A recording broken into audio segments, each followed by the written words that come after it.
ANR studio ANR భక్తి కార్యక్రమానికి మీకు స్వాగతం. సైంధవుడు ఇప్పటికీ కూడా ఆడపిల్లల పట్ల దుర్మార్గంగా, నిజానికి చెల్ల అక్క వరుస అయ్యే వాళ్ళ పట్ల దుర్మార్గంగా ప్రవర్తించే వాళ్ళను వీడు సైంధవుడిని పోలినంత దుర్మార్గుడుగా ఉన్నాడు, వీడికి పుట్టగత్తులు కూడా లేవు అని తిడతారు. అసలు ఈ సైంధవుడు అనేవాడు ఎవరో మీకు తెలుసా? సైంధవుడు కౌరవులకి పాండవులకి కలిపి ఉన్న ఒకే ఒక్క చెల్లెలు దుశ్శల, ఆమె భర్తే సైంధవుడు. ఇక సైంధవుడు చిన్నతనం విషయానికి వస్తే, సైంధవుడు తండ్రి వృద్ధక్షేత్రుడు. సైంధవుడు వృద్ధక్షేత్రుడు ఇద్దరు ఆరు బయట ఆడుకుంటున్న సమయంలో ఆకాశవాణి ఈ విధంగా పలుకుతుంది, ఈ బాలుణ్ణి ఎవరో ఒకరు తల ఖండించి చంపివేస్తారు అని ఆకాశవాణి పలుకుతుంది. అది విన్న వృద్ధక్షేత్రుడు, ఎవరి ద్వారా అయితే నా కొడుకు తల నేలని తాకుతుందో అతని తల 1000 ఒక్కలైపోదునుగాక అని శాపం పెడతాడు.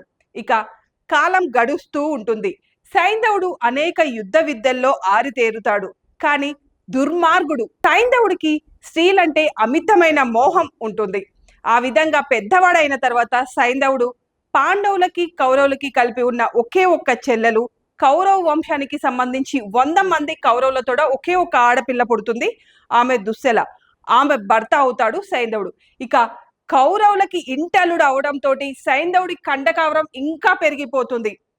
వాడు చెరబట్టని ఆడపిల్ల అంటూ ఉండదు. మీరు అనుకోవచ్చు ఈ స్టోరీని ఆల్రెడీ అరుంధతి సినిమాలో వేసిరు పశుపతిగా, వీడి స్టోరీయే అది కూడా అయి ఉండొచ్చు. అంత దుర్మార్గుడుగా మారిపోతాడు. ఆ తర్వాత కొన్నాళ్ళ తర్వాత పాండవులు అరణ్యవాసం చేయాల్సి వస్తుంది, అటు తర్వాత అజ్ఞాతవాసం కూడా చేయాల్సి వస్తుంది. పాండవులు అరణ్యవాసం చేస్తున్న సమయంలో ఒకరోజు పాండవులు వేట కోసమని వెళ్తారు. అప్పుడు ద్రౌపది మాత్రమే కుటీరంలో ఉంటుంది. ఆ సమయానికి అక్కడికి వచ్చిన సైంధవుడు ద్రౌపది చేయి పట్టుకుంటాడు. చెల్లె అనే విచక్షణ జ్ఞానం కూడా లేకుండా ద్రౌపది చేయి పట్టుకుంటాడు. ఆ సమయంలో ద్రౌపది మళ్ళీ ఒకసారి గుర్తు చేస్తుంది సైంధవుడికి, నేను నీ 5 బావల భార్యని, నేను నీకు వరుసకి చెల్లెలనవుతాను, నేను పాండవుల భార్యని అని గుర్తు చేసినప్పటికి కూడా సైంధవుడు ఆమె పట్ల అసభ్యంగా ప్రవర్తిస్తూ ఉంటాడు. అదే సమయానికి కుటీరానికి పాండవులు వస్తారు. అది చూసిన పాండవులు రగిలిపోతారు. సైంధవుణ్ణి చంపాలని భీముడు అతని వెంటపడి అతన్ని చంపే ప్రయత్నం చేస్తాడు. ఆ సమయానికి అక్కడికి వచ్చిన ధర్మరాజు భీముణ్ణి నిలవరిస్తాడు. ఎంత కాదనుకున్నా అతడు మన ఒక్కగానొక్క చెల్లెలు దుశ్శల భర్త, నువ్వు అతన్ని గనక చంపినవంటే మన చెల్లెలు విధవరాలైపోతుంది.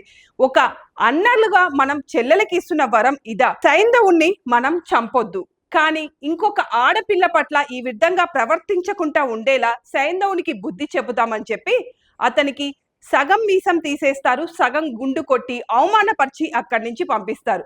ఆ అవమాన భారంతో సైంధవుడు శివుడి కోసం ఘోరమైన తపస్సు చేస్తాడు. శివుడు ప్రత్యక్షమవుతాడు. ప్రత్యక్షమై సైంధవుణ్ణి వరం కోరుకోమని అడగ్గా దానికి నాకు పంచ పాండవుల్ని చంపే వరం ఇమ్మని సైంధవుడు అడుగుతాడు. ఎందుకంటే పాండవులని చంపడం అనేది అంత సులభంగా అయ్యే పని కాదు. ప్రతి ఒక్క పాండవులు కూడా యమధర్మరాజు వరం వల్ల పుట్టాడు. ఇలా పాండవులందరూ ఏదో ఒక దేవుళ్ళ వరం వల్ల పుట్టారు కాబట్టి వాళ్ళ చంపడం అంత సులభం కాదు. అందుకే శివుణ్ణి వరం అడుగుతాడు సైంధవుడు. కానీ దానికి శివుడు అంగీకరించడు.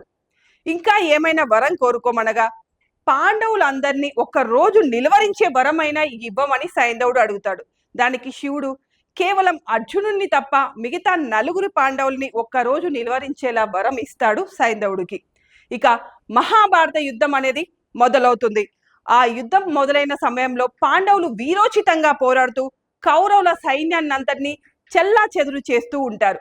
ఎందుకు చేయరు? పాండవుల తరపున ఉంది సాక్షాత్తు ఆ కృష్ణ భగవానుడే కదా. ఇక యుద్ధం జరుగుతున్న సమయంలో పసివాడైన అభిమన్యుడు కూడా వీరోచితంగా పోరాడుతూ ఉంటాడు.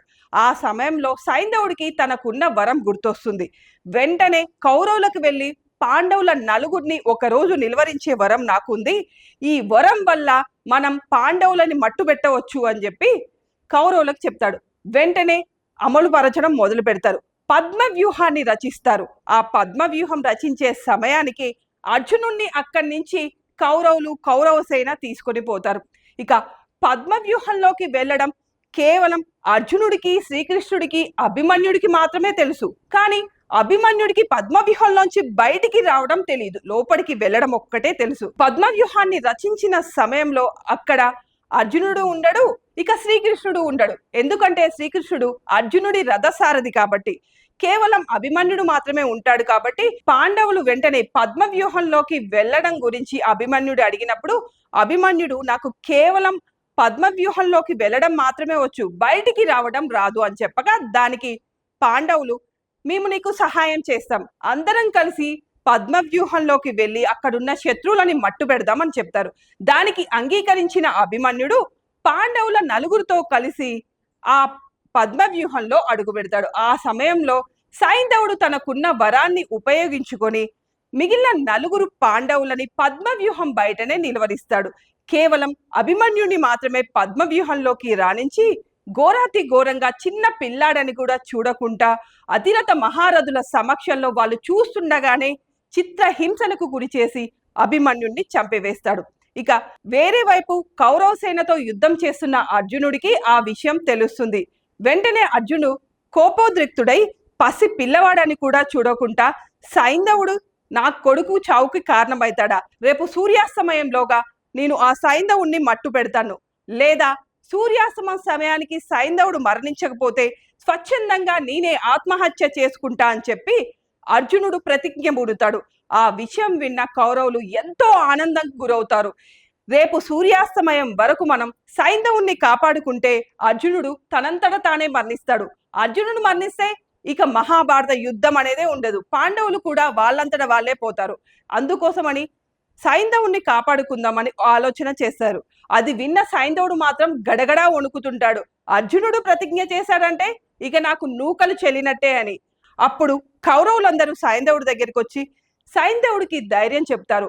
మేమున్నాం బావా నీకు రక్షణగా, ఏం కాకుండా మేము చూసుకుంటాం, మా చెల్లెల కోసమైనా మిమ్మల్ని మేము రక్షించుకుంటాం అని చెప్పి కౌరవులు మాట ఇచ్చి సైంధవుణ్ణి ఒక కోట లాంటి ప్రదేశంలో ఎన్నో అంచెలంచెలుగా అతనికి సైనిక వ్యవస్థ పెట్టి కాపలాగా ఉంచి అతనికి రక్షణ కల్పిస్తూ ఉంటారు.